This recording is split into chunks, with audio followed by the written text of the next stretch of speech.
Embaucher! À l'hôpital, il y a du travail, à l'extérieur, il y a des chômeurs. Embaucher! À l'hôpital, il y a du travail, à l'extérieur, il y a des chômeurs. L'hospitalier public va très très mal, très mal. On va être impacté, on travaille mais on ne sait même pas si au final on va être retraité. Là on va dans un avenir où on ne travaille pas pour vivre mais on travaille pour survivre en fait.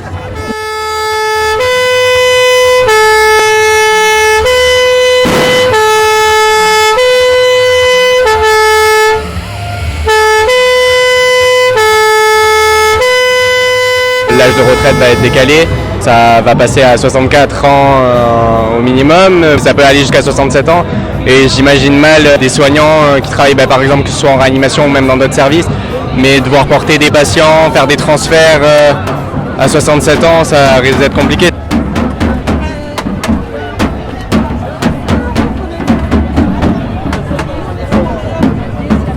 S'ils veulent appliquer cette retraite, ils vont systématiquement passer par un âge pivot et allonger la durée de temps de travail et ça, ce n'est pas possible. Nous, on a des agents qui n'ont pas le temps de partir à la retraite, qui décèdent en service. Les soignants sont pressurisés, ils sont maltraités et forcément, c'est des patients en danger.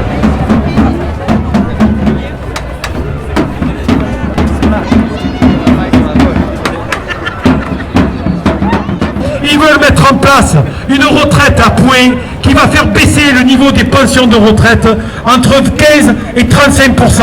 Ce qui veut dire que la plupart d'entre nous, quand on va partir à la retraite, par rapport au système par répartition qui existe, on va perdre entre 250 et 600 euros par mois.